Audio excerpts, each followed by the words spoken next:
दोस्तों नमस्कार। महाकुंभ की ये सीरीज आपको कैसी लग रही है कमेंट्स में बताने का कष्ट करें। और आज मकर संक्रांति भी है, इसकी भी आपको सपरिवार हार्दिक शुभकामनाएं।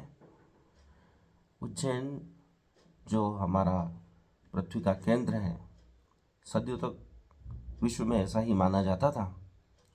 उसके बारे में दैनिक भास्कर में बहुत शानदार लेख छपा है, उसकी कुछ वर्णन हम करेंगे ताकि हम इस मकर संक्रांति के पर्व को और अच्छी तरह मना पाएँ और इस महाकुंभ में हमें क्या क्या सात्विक गतिविधियां करनी है उस पर भी हम चर्चा करेंगे।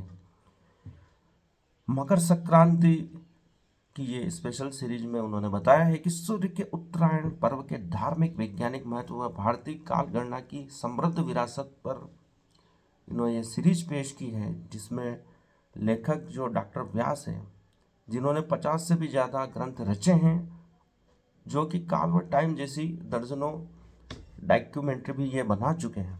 जिनका पूरा नाम है श्री डॉक्टर राजशेखर व्यास। ये चिंतक हैं, लेखक हैं और दूरदर्शन के पूर्व अतिरिक्त महानिदेशक भी हैं। इन्होंने कहा कि हमारी काल गणना का मुख्य आधार ही सूर्य है। मकर संक्रांति पर यानी 14 जनवरी को सूर्य का मकर राशि में भ्रमण होता है, अर्थात सूर्य जो स्वयं भ्रमण करता है, सूर्य स्वयं भी चक्कर लगाता है, तो वह जब मकर राशि में भ्रमण करता है तो वह मकर संक्रांति पर्व के रूप में मनाया जाता है। ऐसे ही सूर्य कर्क, कुंभ, मीन और अन्य राशियों में भी भ्रमण करता है। ये चक्र चलता रहता है। काल गणना में सूर्य की ही तरह मध्य प्रदेश के उज्जैन शहर का भी खास महत्व रहा है। उज्जैनी को ज्योतिष की जन्मभूमि माना जाता है।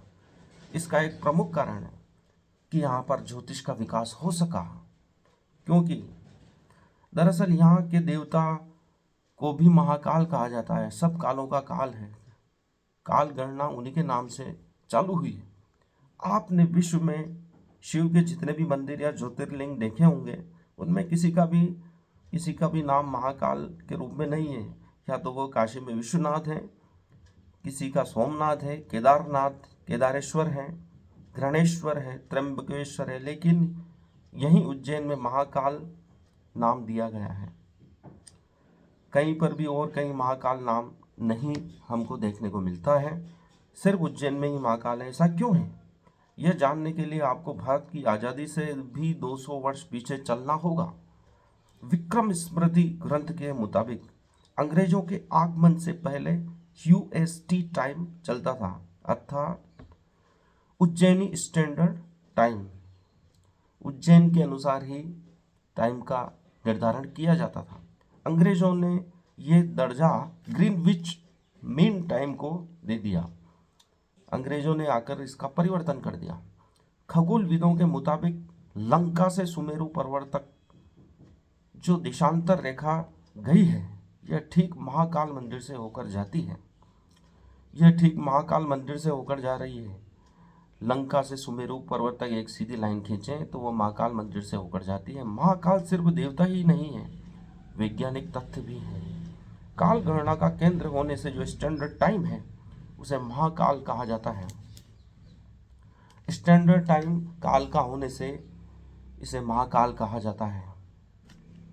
इसी वजह से विश्व में उज्जैन ही एकमात्र स्थान है जहाँ काल और समय का निर्धारण बहुत सटीकता से हो सकता है।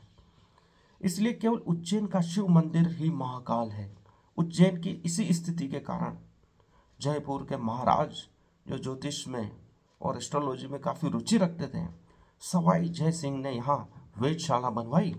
इसके अलावा एक ऑब्जर्वेटरी दिल्ली में, एक बनारस में, एक जयपुर में और एक मथुरा में भी बनी। मथुरा की ऑब्जर्वेटरी बाढ़ में बह गई। बनारस में मान महल के ऊपर ये ऑब्जर्वेटरी है, वहाँ भी उसे बिजनेस सेंटर बना दिया गया, परंतु बाद में एएसआई के ने इसे अधिग्रहण किया। उज्जैन में यह आज भी पुराने वैभव के साथ सुरक्षित है और काल गणना करने में सक्षम है। इसलिए एक मंत्र बहुत ही विश्व में प्रसिद्ध है, महामृत्युंजय मंत्र, जो कि कालों का भी काल है ओम त्र्यंबकम यजामहे सुगंधि पुष्टिवर्धनम उर्वारुकमिव बंधनान् मृत्योर्मुक्षीयमामृतात्। ये अमृत को प्रदान करने वाला, काल के विपत्तियों को हरने वाला, रोग दोष से मिटाने वाला मंत्र है। क्योंकि समस्त काल के स्वामी यहाँ बैठे हैं, जय श्री महाकाल यहाँ बैठे हैं। सभी काल विपत्तियाँ, संपत्तियाँ, सुख दुख सब उनके अधीन हैं। आपके सभी कष्ट हरने के लिए भगवान भोलेनाथ, जो इतने भोले हैं और सब पे दया करने वाले हैं, सिर्फ मात्र यहाँ की भूमि में पग रखने से ही एक आत्मिक अनुभूति होती है। ऐसा लगता है कि महाकाल ने अपने गोद में ले लिया है, संरक्षण में ले लिया, अपने आशीष में ले लिया है। भगवान श्री कृष्ण भी महाकाल की इस पवित्र भूमि पर अपने बड़े भैया बलराम सहित शिक्षा प्राप्त करने आए थे। और सांदीपनि आश्रम में जाकर अभी भी ऐसा लगता है मानो कृष्ण, बलराम, सुदामा यहीं शिक्षा प्राप्त कर रहे हैं और एक अद्भुत शांति का अनुभव होता है। पूरा उज्जैन नगरी महाकाल की ऊर्जा से व्याप्त है। यहाँ पर आकर एक अद्भुत शांति मिलती है। काल का प्रभाव बिल्कुल नष्ट हो जाता है। आप सतयुगी वातावरण में उपस्थित हो जाते हैं। एक एक कण, एक एक रज आपको शांति प्रदान करती है।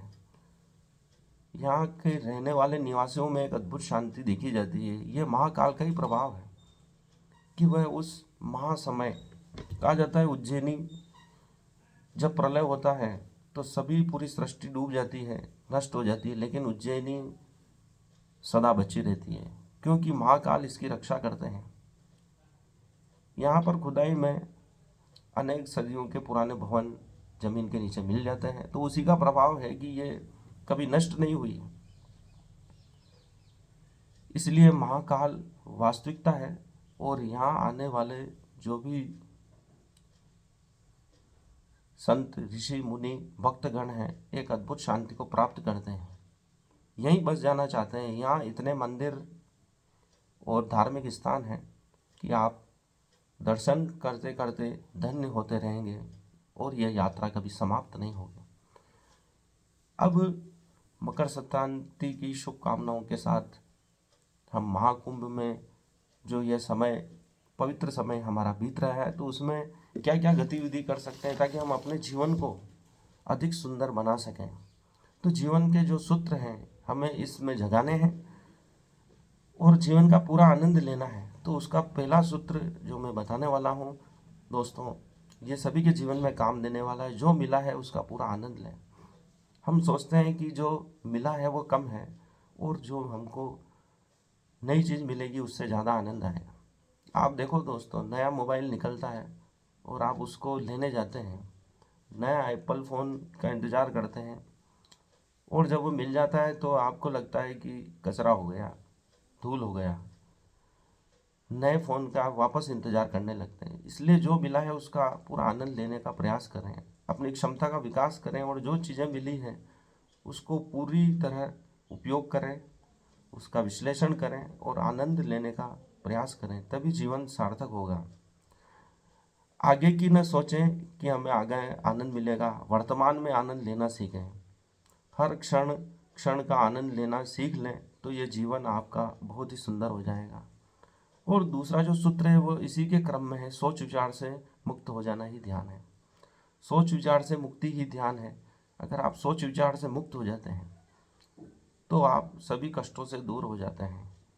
वर्तमान में रहना सीखें क्योंकि वर्तमान में ही आनंद है। अगर आप पीछे की सोचते हैं तो पीछे बीत गया, हम उसका कुछ नहीं कर सकते। भविष्य में हम कुछ नहीं कर सकते, सिर्फ जो भी कर सकते हैं वर्तमान में कर सकते हैं। इसलिए वर्तमान में उपस्थित हो जाएं, जल्दबाजी न करें, शांति से कार्य करें। यदि आप शांति से कार्य करते हैं तो समय का विस्तार होता है। अगर जल्दबाजी करते हैं तो हमारे काम बिगड़ते हैं, क्योंकि हर कार्य की एक तकनीक होती है। अगर उस तकनीक से न किया जाए तो वो बिगड़ता है और वह और ज़्यादा समय ले लेता है। इसलिए शांतिपूर्वक कार्य करें, उसके नियम से करें, उसकी प्रक्रिया से करें, तो आपको एक अद्भुत शांति मिलेगी और हर कार्य में आप सफल होंगे। हर चीज़ जो मिली है उसके लिए प्रभु को धन्यवाद दें। सुबह उठते ही प्रभु को धन्यवाद दें कि मुझे ये सुंदर जीवन आज फिर जीने को मिला है, ये पूरा दिन आपने दिया है, इसके लिए मैं बहुत आभारी हूँ। कोई कुछ कार्य कर देता तो उसको भी धन्यवाद दें। वस्तुओं को धन्यवाद दें जो आपको मिली है। सुंदर भवन को धन्यवाद दें, क्योंकि जो आपको मिला है वो किसी और को नहीं मिला है, तो उसके लिए धन्यवाद दें। और जिनको नहीं मिला है उसके लिए कामना करें कि उनको भी मिले। दिन में 4-5 बार ध्यान करें, 1-2 मिनट का, विचारों से मुक्त हो जाएं, कोई कार्य न करें और शांतिपूर्वक बैठें।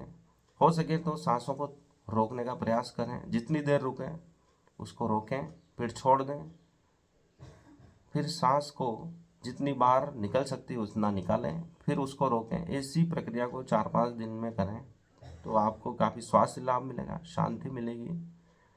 सुनने की कला का विकास करें। हम लोगों की बातों को ध्यानपूर्वक नहीं सुनते हैं और गलत अर्थ निकाल कर विवाद पैदा करते हैं। इसलिए दूसरों की सुनना सीखें तो वे भी हमारी बातें सुनेंगे। इसलिए दुनिया को समझने का बेहतर विकास होगा। हम समाज को, अपने परिवार को, अपने लोगों को अच्छी तरह समझ पाएंगे और उनमें सामंजस्य बैठा पाएंगे और चीज़ों को याद रख पाएंगे। ये विद्यार्थियों के लिए भी उत्तम है, क्योंकि जो ध्यानपूर्वक सुनता है वही परीक्षा की सफलता को बुनता है।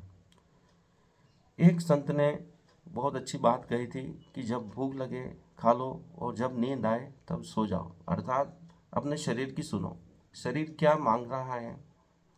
यदि भूख लग रही है तो आप उस समय उसे खाना देना है, यदि उसे विश्राम की आवश्यकता है तो विश्राम देना है। यही स्वास्थ्य का नियम भी है।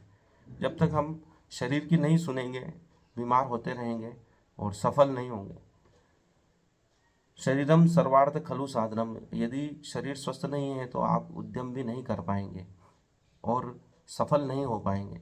इसलिए दोस्तों, अपने शरीर को स्वस्थ रखें, उसकी सुने, क्योंकि महान संत ने कहा है कि जो शरीर की सुनता है वह हर सफलता को बुनता है।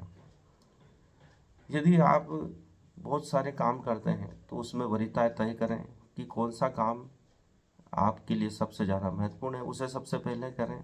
एक डायरी में लिख लें कि आज मुझे ये करना है, और जो सबसे ज़रूरी है उसे सबसे पहले लिखना है। और दूसरा तरीका, क्योंकि हर व्यक्ति का स्वभाव अलग होता है, तो वह यह तय नहीं कर पा रहा है कि मुझे सब काम करना है, तो वह सभी कामों को एक साथ करें। जैसे कि डॉक्टर राही मासूम रजा बहुत सारी स्क्रिप्ट लेकर नीचे बैठते थे एक गद्दे पर और सभी को एक साथ लिखते थे। जिस जिस स्क्रिप्ट का विचार आता है उसमें लिखने लगते हैं। जब महाभारत के कलाकार उनके घर पहुंचे तो उन्होंने देखा कि वो एक फिल्म की स्क्रिप्ट भी लिख रहे हैं और महाभारत की स्क्रिप्ट भी लिख रहे हैं। तो किसी कलाकार ने पूछा कि गुरुजी, आप ये सब कार्य एक साथ कैसे कर लेते हैं? तो डॉक्टर राही मासूम रजा ने कहा कि इसी में मुझे आनंद मिलता है, मेरे कार्य करने का तरीका यही है। जब इस फिल्म के बारे में कुछ विचार आता है तो तुरंत लिख लेता हूँ। जब महाभारत के संवाद लिखना होते हैं और कोई बेहतरीन आइडिया मिलता है तो मैं उसमें तुरंत लिख लेता हूँ। इसलिए मेरे सभी काम एक साथ चलते हैं। हर व्यक्ति का कार्य करने का तरीका अलग अलग होता है। नीतीश भारद्वाज को डॉक्टर राही मासूम रजा ने कहा था कि जब हम लिखते हैं तो हम सोचते हैं कि हमने क्या लिखा है, क्या लिखा है, लेकिन जब तुम उन्हीं संवादों को बोलते हैं तो हम वापस सोचते हैं कि वाह, हमने क्या लिखा है। अर्थात नीतीश भारद्वाज उसका जब वाचन करते हैं महाभारत में तो उसका प्रभाव बहुत ही उत्तम पड़ता है। तो तब मालूम पड़ता है डॉक्टर राही मासूम रजा को, हाँ यार, वास्तव में मैंने बहुत अच्छा संवाद लिखा है। इसलिए हर प्रतिभा अलग हो सकती है। आप अपनी नेचर को, अपनी प्रकृति को जानें और कार्य को कैसे करना है, क्योंकि कार्य तो आपको ही करना है, सभी कार्य करना है। किसको वरीयता देते हैं या एक साथ करते हैं, परंतु उसमें 100% अपना दिमाग दें। जिस क्षण आप जो कार्य कर रहे हैं उसी में रम जाएं, चाहे बहुत सारे कार्य कर रहे हों। भगवान विष्णु के बहुत सारे हाथ हैं, सहस्त्र हाथ हैं, सहस्त्र मुख हैं। विराट रूप में उनके सभी मुख अलग अलग एक साथ कार्य कर रहे हैं, हाथ भी एक कार्य कर रहे हैं। जीव उनके मुख से जा रहे हैं तो दूसरे जीव से उत्पन्न हो रहे हैं। एक से अग्नि बह रही है, एक से जल धारा बह रही है, एक से वायु निकल रही है। इस प्रकार उस विराट रूप के सभी कार्य एक साथ चल रहे हैं। अगर आपकी क्षमता हो तो सभी कार्य एक साथ कर सकते हैं, नहीं तो आप वरीयता तय करें कि आपको कौन सा कार्य सबसे पहले करना है, फिर वरीयता के क्रम से दूसरे कामों को संपूर्ण करते जाएं, निपटाते जाएं। ओशो ने कहा कि आपकी कार्य क्षमता दो प्रकार की होती है। अगर आप थक जाते हो और सो जाते हो तो आपके कार्य अधूरे रह जाएंगे, लेकिन आप थक जाते हो और तीव्र गति से कार्य करना शुरू कर देते हो तो आपकी दूसरी ऊर्जा कार्य, जो संचित ऊर्जा है, वह कार्य करती है। जब हम देखते हैं कि खिलाड़ी दौड़ते हैं और वह थकने को लगते हैं तो और तेज दौड़ने लगते हैं, और वही खिलाड़ी विजेता होता है। अंतिम समय में अपनी ऊर्जा को बढ़ा देता है, पूरी ऊर्जा को लगा देता है, क्योंकि हमारी एक्स्ट्रा ऊर्जा हमेशा शरीर में बची रहती है।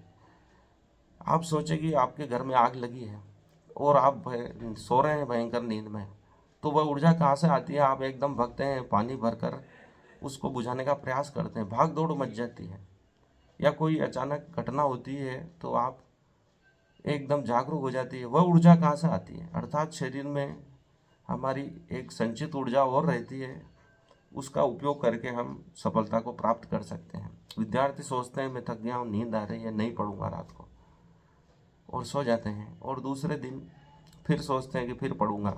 इस प्रकार वह टालते रहते हैं और पूरा वर्ष निकल जाता है और हम पूरा कोर्स याद नहीं कर पाते हैं। तो उस संचित ऊर्जा का उपयोग करें। थक जाए तो वापस अधिक दुगनी गति से पढ़ना शुरू करें, तो आप अवश्य सफल होंगे। दोस्तों, जितना हो सके दिन में मौन रहें। यह महत्वपूर्ण सूत्र है जो महान संतों ने इसका उपयोग किया है, ऋषि मुनियों ने उपयोग किया है। ऋषि मुनि या जो आधुनिक संत भी है, कई कई दिनों तक, कई महीनों तक मौन में चले जाते हैं, बोलते नहीं हैं। गांधी जी भी मौन में चले जाते थे, उससे उनको उत्तम विचार मिलते थे। रविन्द्रनाथ टैगोर दिन में कई कई घंटे मौन रहते थे, किवाड़ बंद कर बैठे रहते थे, तो तब उनको उत्तम कविता प्रकट होती थी। उनका ऐसा मानना था कि मौन में ईश्वर उन्हें नई कविता प्रदान करता है। मौन में बड़ी शक्ति है। जितना हो सके चुप रहो दिन भर, बहुत ज़रूरी हो तभी उत्तर देवें। आपको ऐसा लगे कि भाई मेरे उत्तर देने से एक परिवर्तन होगा, बहुत अच्छी घटना घटेगी और मैं जो बोल रहा हूँ उससे श्रेष्ठ प्रभाव पड़ेगा, तभी बोलें। यह जीवन के महत्वपूर्ण सूत्र है। इनका उपयोग कर हम अपने जीवन को धन्य बना सकते हैं। दोस्तों, आपको वीडियो कैसा लगा? इसे लाइक करें, शेयर करें, कमेंट्स करें, और भविष्य में कैसे वीडियो बनाए जाएं, किन विषयों पे बनाए जाएं, उसके लिए आप कमेंट्स कर सकते हैं।